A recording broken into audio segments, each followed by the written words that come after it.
जय सीताराम। क्या आप कभी सोच सकते हैं कि 5 वर्ष तक बोल न पाया हो, यानी कि मूक रहा हो, और न कभी स्कूल गया हो, यानी कि किसी से कोई किताबी ज्ञान न लिया हो, और मात्र 6 साल की अवस्था में प्रख्यात कथा वक्ता बन जाए। भागवत कथा, राम कथा, शिव कथा इत्यादि जितने भी धर्म ग्रंथ हैं उनका प्रमुख वक्ता बन जाए। जी हाँ, आज हम ऐसे ही एक बाल संत से मिलने जा रहे हैं, तो आइए आपको भी उनके दर्शन कराते हैं। प्रभु श्री जय सीताराम। जय श्री राम। जैसे कि प्रभु जी, मैंने सुना है कि बचपन में आपकी आवाज़ नहीं थी, न कभी आप स्कूल गए हैं, कहीं यानी कहीं पढ़ने नहीं गए हैं, लेकिन आप मात्र 6 साल की उम्र से ही श्री राम कथा, भागवत कथा, शिव महापुराण आदि ग्रंथों की कथा करते आ रहे हैं, और वो भी आज बड़े कथा वक्ताओं में आपकी गिनती हो रही है। तो ये सब कैसे कृपा हुई, मतलब इसके पीछे का क्या रहस्य है?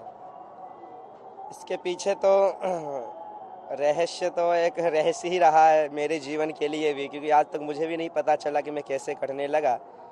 पर जो ठाकुर जी की कृपा होती है, हनुमान जी की कृपा होती है, तो कहते हैं मूकम करोति वाचालम, गूंगा भी बोलने लग जाता है। तो वैसे ही मेरी वाणी 2.5 वर्ष तक तो ठीक चल रही थी। अचानक चली गई, जो आवाज़ गई तो माता पिता को थोड़ी समस्या भी हुई, टेंशन भी बनी रही कि कैसे लौटेगी।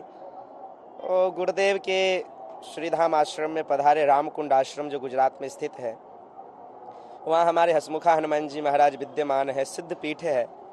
और वहीं हनुमान जी महाराज की ऐसी कृपा हो गई और गुरु जी का ऐसा आशीर्वाद प्राप्त हुआ कि मैं गूंगा भी आज बोलने लग गया, और बोलते बोलते ऐसा बोला कि आज पूरी दुनिया के सामने बोल रहा हूँ। प्रभु, जैसा कि हमने सुना है कि आज आपके लाखों फ्लोर हैं, तो जैसे भी कोई धर्म संसद या सभा होती है कथा के अलावा, उसमें भी आपको मुख्य रूप से सुना जाता है। तो मैं चाहूँगा कि भागवत कथा या राम कथा में का आपका कोई विशेष प्रसंग होगा जो हमारे लिए प्रेरणादायक हो। विशेष प्रसंग तो देखा जाए तो भागवत जी का सभी है, क्योंकि कथा ऐसी वस्तु है कि कथा में ऐसा कोई हो ही नहीं सकता जो अविशेष हो। विशेष सभी प्रसंग होते हैं, लेकिन हमारा दायित्व यह है कि आज के जो समाज भटक रहे हैं, हमारी जो यंग जनरेशन है जो धूम्रपान में चली गई हैं और हमारे सनातन से थोड़े दूर भटकने लग गए हैं, कुछ लोग गलत राह पर चल करके अपने सनातन की पहचान को भूल गए। हमारा उद्देश्य यही रहता है कि कथा हो, सत्संग हो, या धर्म संसद हो, या धर्म सभा हो, या विद्वत संगोष्ठी हो, इन सभी में केवल और केवल हमारा मतलब यह है कि हम भागवत के माध्यम से, राम कथा के माध्यम से, या अन्य अन्य जितने भी पुराण हैं उनके माध्यम से केवल ये संदेश दें कि कभी भी कोई व्यक्ति हमारे धर्म से अलग न जाए, बल्कि व्यक्ति दूसरे धर्म से आकर के हमारे धर्म में जुड़ करके हमारी सनातन की पहचान को देखें और हमारी सनातन की एकता देख करके ये निर्णय ले कि जो आनंद सनातन धर्म में है वो आनंद दुनिया के किसी भी धर्म में नहीं आ सकता है। क्योंकि हमारे लिए हमारा एक ही मुद्दा है, दुनिया में हर वस्तु अच्छी हो सकती है, हर माँ अच्छी होती है, लेकिन अगर किसी बच्चे से ये पूछ लिया जाए हर माँ अच्छी है पर तुम्हारी माँ, तो वो यही कहता है सब माँ अच्छी है लेकिन मेरी माँ जैसी कोई माँ नहीं। हर नदी अच्छी है पर मेरी गंगा नदी जैसी कोई नदी नहीं। सबके बाप अच्छे हैं लेकिन मेरा बाप जैसा कोई बाप नहीं। हर देश अच्छा है पर भारत देश जैसा कोई देश नहीं। वैसे ही हर धर्म अच्छा है लेकिन केवल मेरा सनातन धर्म जैसा कोई धर्म नहीं। प्रभु जी, मैं एक और विशेष चीज़ जानना चाहूँगा। हमारे पर थोड़ा सा संकट होता है, हम अविश्वासी हो जाते हैं, तो ऐसे में आप क्या कहना चाहेंगे कि परमात्मा के प्रति विश्वास बना रहे, उसके लिए कोई विशेष संदेश? विश्वास बना रहे, देखिए कोई भी वस्तु अगर आप एग्जाम भी देने जाते हैं तो आपको फटाक से रिजल्ट तो मिलता नहीं है। उसके लिए आपको पूरे वर्ष में ही मेहनत करके और आपको एक एक वस्तु याद करके जाना पड़ता है। आप एग्जाम देते हैं और उसमें भी कुछ नंबर से व्यक्ति रह ही जाता है, कहीं ना कहीं कोई ना कोई एक खोट निकल आती है। अगर हम परमात्मा का भजन करने जा रहे हैं, आप विचार कीजिए, व्यक्ति चाहता है हम 2 दिन भजन करें और भगवान की कृपा हो जाए और हमें सब कुछ प्राप्त हो जाए, लेकिन हमारे ठाकुर जी कहते हैं कि मैं दुनिया का पालन एक माँ के समान रह करके करना चाहता हूँ। जिस प्रकार अगर कोई व्यक्ति बीमार हो जाता है, किसी का बच्चा बीमार होता है, तो माँ उस बच्चे को कहते कि बेटा ये दवाई खा ले, बदले में मैं तुझे चॉकलेट दे दूंगी। लेकिन माँ उसे चॉकलेट नहीं देती, क्यों? क्योंकि वो जानती है कि अगर बच्चा बीमार है, इसको चॉकलेट दूंगी तो और बीमार हो जाएगा। भगवान भी यही सोचते हैं कि अगर मुझे इसको बचाना है तो इसको कड़वी दवाई थोड़ी अनुकूलता थोड़ा सहन करवाना पड़ेगा, लेकिन उसको लालच थोड़ा सुख का इसलिए दे देते हैं ताकि व्यक्ति इस चीज को थोड़ा झेल सके। लेकिन फिर भगवान इसलिए वो चीज उसको नहीं देते हैं क्योंकि ठाकुर जी कहते हैं करऊ सदा तिनके रखवारी जिमि बालक राखे महतारी।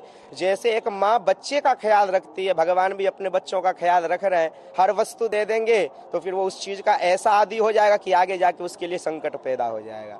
तो भगवान पे भरोसा करना, और ठाकुर जी तो कहते हैं बिनु विश्वास भगति नहीं होई, बिना विश्वास का भजन हो ही नहीं सकता है। अगर आपका परिपक्व ये भरोसा हो गया कि ये करने से मुझे मेरे बांके बिहारी मिलेंगे, राम जी मिलेंगे, भोले बाबा मिलेंगे, तो ये पक्का निश्चय है कि अगर आपने उसे भरोसा करके प्राप्त करना चाहा तो मेरे ठाकुर जी आपको जरूर प्राप्त होंगे। मैं आपसे एक और चीज़ जानना चाहूँगा प्रभु जी, अब वक्ता भी हैं और विद्वान भी हैं, आपने एक बहुत बड़ी पीड़ा को झेला मूक रहना, क्योंकि ये बहुत बड़ी समस्या भी कहो और दुख भी है।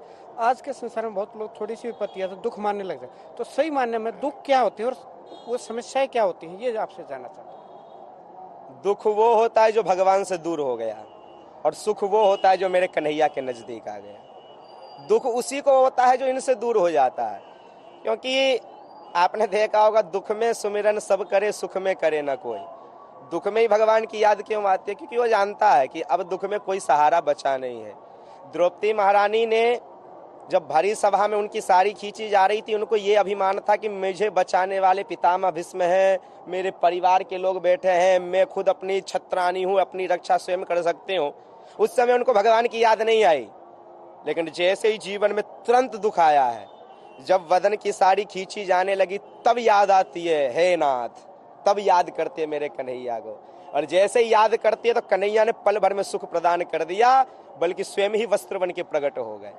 तो दुख वही हो गया जहां कन्हैया से दूर हो गए, और सुख वही प्राप्त हो गया जो इनके नजदीक आ गए। प्रभु श्री, हम त्रिवेणी के संगम पर हैं, तो यहाँ पे गंगा की जल धारा बह रही है, आपसे ज्ञान की गंगा धारा है। मैं चाहूँगा ये गंगा बहती रहे, लेकिन क्या है अभी थोड़ा सा समय का आपके पास भी कम है, तो इसको फिर चर्चा जारी रखेंगे। तब तक के लिए आपको जय सीताराम। जय श्री राम। आप हमारे संतवाणी चैनल को सब्सक्राइब करें, वीडियो को लाइक करें, शेयर करें।